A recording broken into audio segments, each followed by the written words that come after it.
When College Football 26 drops in a week, you're going to find that there's a lot of popular things or tactics that worked last year that simply will not work this year. Some of these things you may have relied on last year, whether it be gameplay or even inside of Dynasty mode, that just will not work anymore in College 26. Let's start with number one, which was something that I myself abused quite a bit last year: the jet sweeps or the jet touch passes. These were some of the most popular plays in the game last year. They worked extremely well, and part of this is because the pursuit in the game wasn't the greatest. Now, don't get me wrong, lower rated guys shouldn't have the best pursuit, but the higher rated guys definitely need to pursue the ball better, and just in general, the defense needs to respect the edge more than they did last year. Now, the jet sweeps and the jet touch passes were so easy that even if you weren't very good at the game, you could still have pretty good success running these a handful of times throughout the game. Now, in this year's game, they definitely worked on pursuit a little bit. They worked on defense as a whole, and I found that when I played the game, both at EA and even during the beta period of the game, the jet sweeps and the jet touch passes just were not nearly as effective as last year. Do they work sometimes? Sure, they do, and they should, but I found that at least half the time, if not more, I was losing yards on them because the defense was just respecting them so much more than last year. They were playing them very well. I think this year, if you want to use jet sweeps, you really are going to have to call them versus the right looks on defense, or you're going to have to switch it up against your opponents using the same motion with other plays so that they're not 100% sure which play you're running. But if you just want to spam jet sweeps over and over and over like College Football 25, unless something changes, I don't think you're going to have great success with that strategy in College Football 26.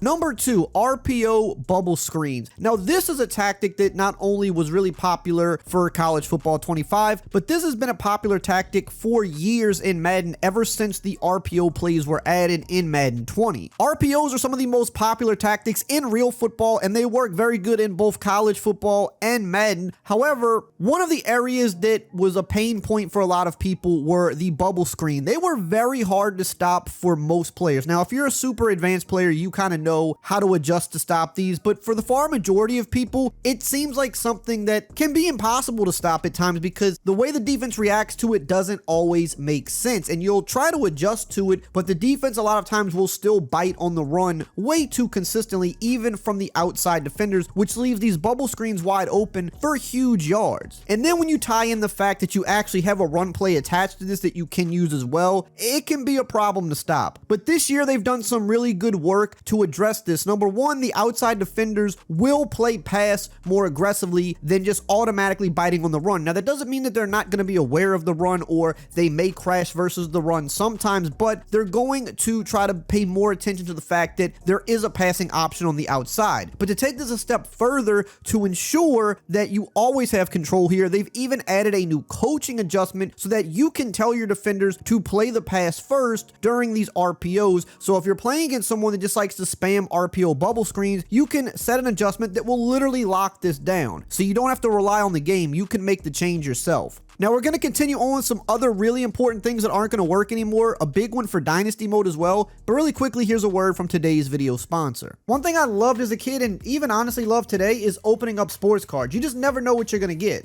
And that brings us to today's video sponsor, Arena Club. Arena Club has something called slab packs. It's basically a way to open up real cards digitally. It's the new way to open up sports cards. And once your card is revealed, they could either ship you the card, you could sell it back to Arena Club and get an instant offer, which is my favorite feature, or you could just put it in your vault for selling or trading later. And like I said, the ability to get an instant offer and sell it back right away is such an awesome feature because as someone that's opened up a bunch of cards over the years, sometimes it's a pain selling cards. You gotta wait a long time. You gotta always do this research to find out the market value, which always changes. But with Arena Club, you don't have to worry about that because they'll give you that instant offer and you can get pretty much the market value for the card instantly. You don't have to wait around. Arena Club is the most trusted name in the game. They offer full transparency, showing you every card in the pack with the likelihood of pulling each one, so you know exactly what's available before you buy. I've had a lot of fun on Arena Club. I use it myself, and I think you should too if you're interested in sports cards. It's awesome. And right now, you can get 20% off your first slab pack or card purchase by going to arenaclub.com/Rayweather and use code Rayweather. Number 3, overpowered abilities. Now, if you've played Madden for years, you know how abilities can be. Now, for College Football 25, this might have been a new thing for some of you if you have not played a football game in some years, but abilities in both Madden and college football are always going to kind of be a love-hate relationship. A lot of them work really well and help enhance the players, but there's always going to be a few of them that just seem to be a little too overpowered. Like last year, Takeoff was really good. The Sidestep and the 360 abilities were really good. Some of those were tuned during the year. The Extender ability was also really overpowered, where your QB would break multiple sacks in the pocket. Now, what has been done about this for College Football 26? Well, just like they do in Madden every year, they rebalance things. They go in and they tweak it because they know what abilities were too overpowered, and if they couldn't quite balance it during the year, they do it in the offseason. So some of those abilities that you may have relied on last year because they just worked a little too well, they're not going to work nearly as well this year. They'll still work, maybe more so how they were intended to work, but they're not going to be as overpowered. And they even mentioned this in their gameplay deep dive, how they kind of rebalance all abilities in general, not just the ones that were super powerful. So if you were to rely on Takeoff or Extender, yeah, they're still going to work this year, but they're not going to be nearly as guaranteed as they were last year. Now, the other side of this is that there probably will be a couple of new ones that will be a little more overpowered this year, because no matter how much work you do on something like this, when you have that many abilities, certain things are going to slip through the cracks when you're changing so much stuff about the game. So there probably will be some new ones that are going to be a little crazy. We just have to wait and see how that plays out.